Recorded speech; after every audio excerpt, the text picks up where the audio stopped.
Hello everyone and welcome back to another video. Now, before you all yell at me, I know it has been around 2 months since I've last posted a video, and I'd like to give a big apology for that.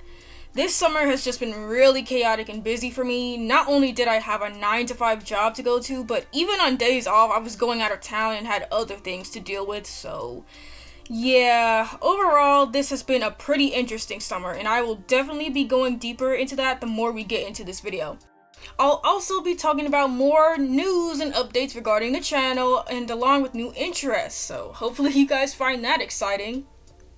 Now, in the title, I did say this would be a draw with me, but unfortunately, I do not have a good phone holder thingy that can actually capture me drawing on my iPad screen, so I instead just screen recorded my art process since I saw others do the same, so hopefully it isn't that much of a difference, and it's better than just putting the exported screen process in. Hopefully that makes it more fun to watch. Anyways, let's get to the news!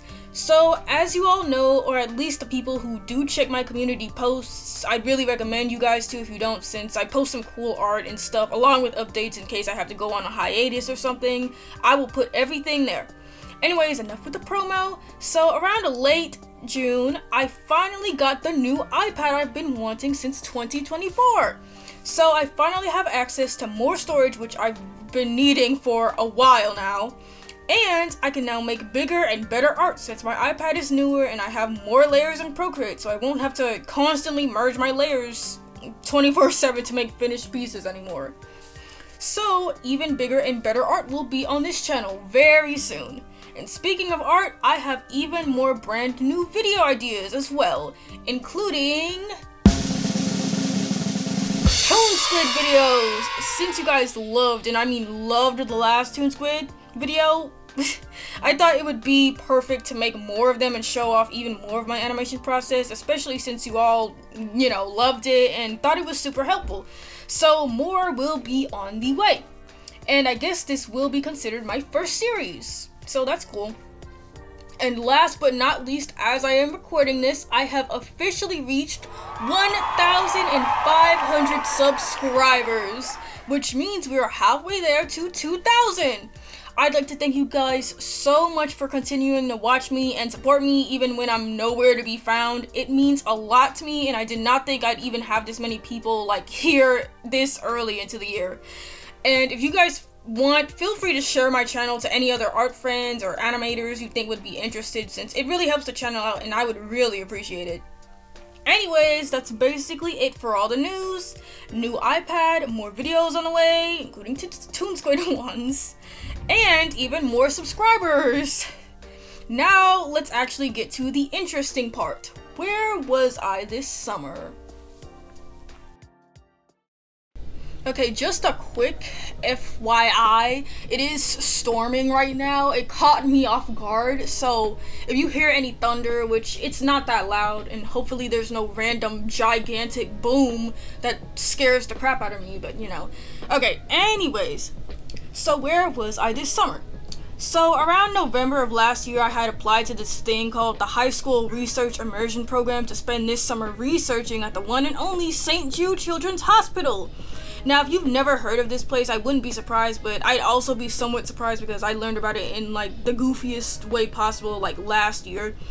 Anyways, St. Jude is a hospital located in Memphis, Tennessee, and it opened in 1962, and the program I applied to ended up being for people around the Tennessee, Mississippi, and Arkansas area, so this area were the ones who could apply. You also had to be a junior in high school and around 16 years and up. Now, a brief overview, sorry, I can't speak, of the program is basically you have a mentor and a partner, and you have to complete a project over the next 8 weeks you're at the hospital, doing a project like data science, maybe researching cancer, coding, and much more, and then at the end you'll make a poster of what you did and present it, maybe at the college. For us, it was roads, but I don't know if that'll happen next year or if it was the years before that either. So I applied as soon as my science teacher told me about it and mentioned the compensation, and I was like, you know what, sure, I got nothing to do this summer and I could really use the money. $5,000 is no joke. I literally signed up before the runners of the program came to the school to even give a deeper dive into what the program was. And the application process was a lot. You had to write like a paragraph for each question, or in other words, an essay, and I was able to complete it in just 2 days because I was that dedicated to get in. So I guess you could say it paid off. I was shocked when I got that email saying I got accepted, since the program is very competitive. I'm pretty sure this year over 300 people applied and only 52 people got in. So yeah, that's like a 17% acceptance rate. Now, after a lot more things including urine and skin tests, later on I started my first day on June 2nd. The first week was basically just getting to know people and meeting your mentors and such. They gave us like the history of the hospital, and we also found out what our projects were. And I was already disappointed when I found out I wasn't going to get to wear a lab coat and experiment with chemicals, since if you go on the website to find more information about the program, that's all they show. So it was kind of like a false advertising thing. But at the same time, I doubt as many people would apply if they showed the boring data stuff and being on the computer all day, because I mean, that's what we do at school nowadays. Everything is online, so why would anyone want to apply to something if they knew it would be like boring schoolwork?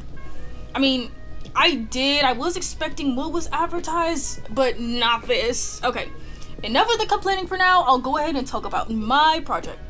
So my project focused on learning about sickle cell disease and the fundamentals of genetic research. I chose a specific outcome related to sickle cell disease, which was kidney failure, and learned how to conduct a genetic analysis by assessing covariates, building a model, writing code to run the analysis, and evaluating the results. So yeah, I was basically in an office all day on the computer doing boring coding, and honestly, I barely knew what I was doing, and I searched up a lot of the stuff since I really didn't understand it. I tried to understand it at first, but I kind of gave up. But my partner was there to like, help me with it and stuff, so that was cool. Now, if we were doing something like, I don't know, coding to make a game or simulator or something, I probably would have enjoyed it a lot more.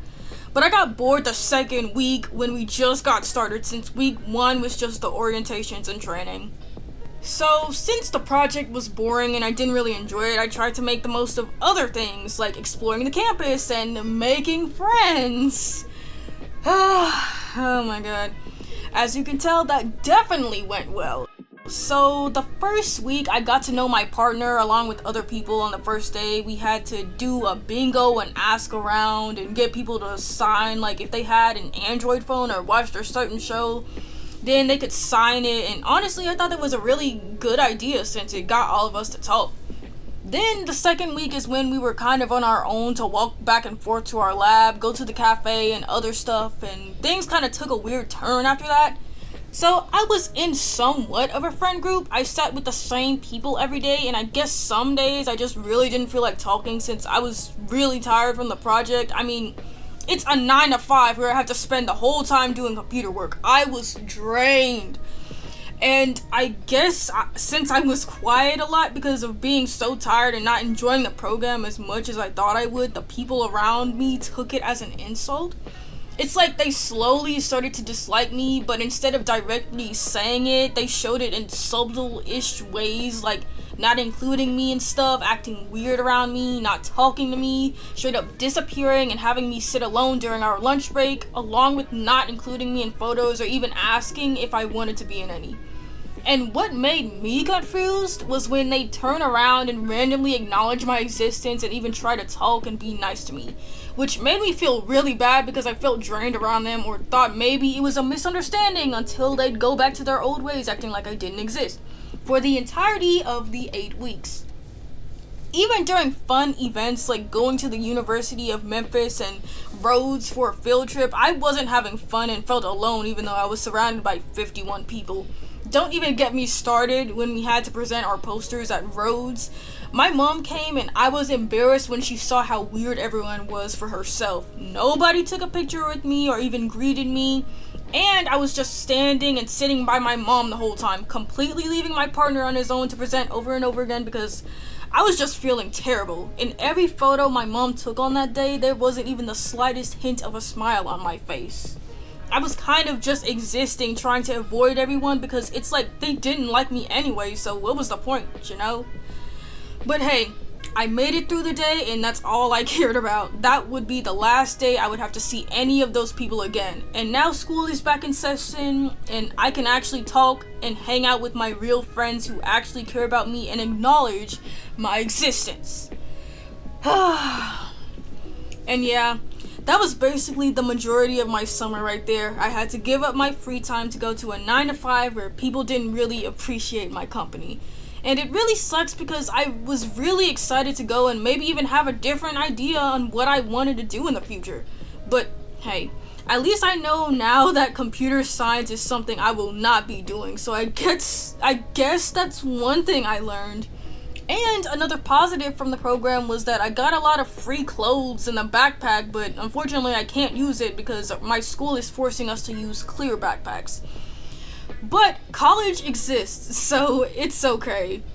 And every day we had free food, so that was pretty cool too.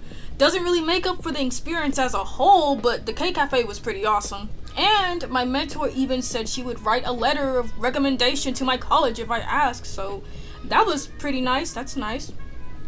Now, based off this experience, I don't know if I will be able to talk about my experience when I'm asked, like in person, especially to people, or in this case, juniors who are interested in joining, because then I'm just gonna look like an ungrateful loser who just joined for the money. Even though I tried my hardest to enjoy the program. I tried my hardest to learn what I was doing, make friends, and make the most of it, but it simply didn't work out. And yeah, that is okay at the end of the day. I learned what I truly want to do and not to just choose something that makes the most money. I have to do what I am passionate about. And maybe I should be honest about my experience, since I am 100% sure that some of my peers didn't enjoy it much either. They just sort of pretended like I did and will probably end up lying as they talk about their experiences as well.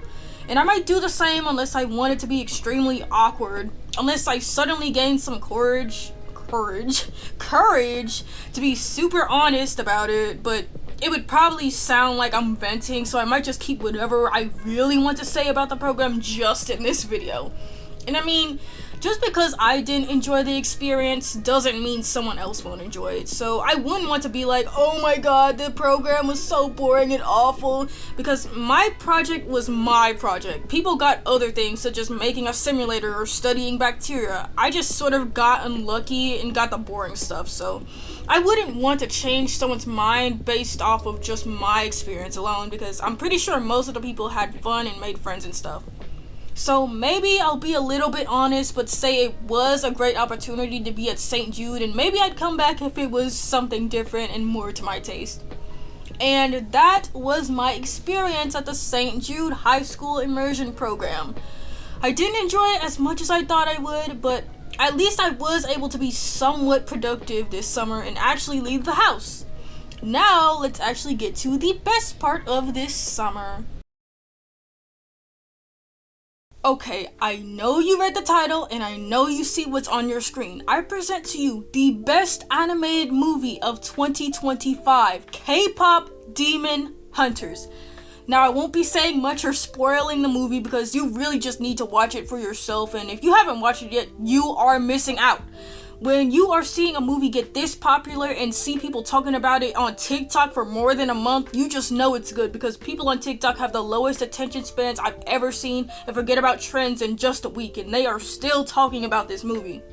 I just want to say that the art direction is phenomenal. The animation style really surprised me, since I thought it would have the go-to animation style, you know, like the smooth sort of tweening, but this movie is animated frame by frame like the Spider-Verse movies. But this movie is also made by Sony, so that probably explains it. The character designs are amazing. My favorite has to be Mira, since I really love her colors, and the plot of the movie is so good and the main message is fantastic. And last but not least, these songs. I have been humming, singing in the shower, and thinking about every single song in this movie ever since I first watched it. I haven't been this obsessed with the soundtrack of a movie probably ever since Frozen. It's just that good. I have all the songs in my Spotify playlist. My top 3 songs, on the other hand, have to be What It Sounds Like, Your Idol, and Takedown. And the 2 included in my top 5 are probably Golden and How It's Done. Like I said, all the songs in this movie are phenomenal, but those ones are just my favorites. Now, I need to complain about something, and that complaint is how people are completely ignoring all the amazing parts in this movie and focusing on the quote-unquote cringe parts of the movie. Now, yes, some of the humor in this movie is not for everyone. Yes, I do in fact think some of this movie's humor is kind of cringe, but here's the thing. The humor makes up 5% of the movie. And the main clips people are using to prove that point are from like the trailers, I'm pretty sure. And I've never watched the trailer at all, so I'm not 100% sure, but you know. All I'm saying is that they are making a full opinion on the movie from one clip they saw on TikTok. Also, the people saying the title of the movie is cringe all need to just grow up, please. The title literally perfectly explains what the movie is about. K-pop idols who hunt demons. People are saying, oh, they should have named the movie Huntrix or this or that, when all they suggest are horrible choices because they don't explain the movie at all. This kind of reminds me of how, Mitchell's vs. the Machines was originally going to be called Connected at first, but then they changed it to, Mitchell's vs. the Machines, and I bet it was because it sounds cooler than some boring title called Connected. Also, it actually explains what the movie is about. You're telling me you'd rather watch some vague movie called Huntrix instead of K-pop Demon Hunters? Well, maybe, but I personally think the title is fine and that people are way too obsessed with finding something to hate on. Overall, just don't let some random person in a TikTok comment section who can't spell stop you from watching this movie, or any movie for that matter. Just watch what you're interested in and form your own opinion. And that was the thing I needed to complain about. K-pop Demon Hunters is such a phenomenal movie, and I am so glad that a sequel and a prequel have been confirmed. Still not happy about that live action though, but that wasn't confirmed and hopefully it never will be. Hopefully this can teach a very specific studio a thing or two about making good and original animated movies instead of sequels and live action remakes. And yeah. That's honestly all I got for this video. I didn't know exactly how it could come back from the summer hiatus, so I felt like making a video talking about news and what I've been up to would be a nice way to kind of ease my way back into posting. Also, something that wouldn't be too hard to put together, so I hope you all enjoyed hearing about my summer and internship and stuff. Also, quick disclaimer, I am not against St. Jude in any way, shape, or form. Me not enjoying their program was not their fault at all. They are a great hospital and are doing phenomenal things for our kids. I didn't make this video to bash anyone or bash St. Jude. I just wanted to talk about my experience as a way to sort of vent and just talk about something. Just saying that in case I gave the wrong idea. I promise this is just for entertainment purposes and I'm not doxing people or something. And I hope you guys enjoyed it. If you enjoyed the video, feel free to leave a like and subscribe if you'd like to see more things related to art. If you have any summer stories you'd like to share, feel free to leave them in the comments. And since you made it to this part of the video, feel free to leave an ice cream emoji at the end of your comment to get a shout out in my next video. And speaking of shout outs, here are today's shout outs from my last video. Didn't get that many this time, but I'll make sure to put you all on the screen. Thank you all so much for watching. And with all that being said, I will see you all in my next video. Also, feel free to follow me on my socials. Instagram and TikTok are the main socials I really use. I'll also leave my Discord server in, the description in case anyone wants to join that. And, well, that's it. I'll see you all in my next video. Bye!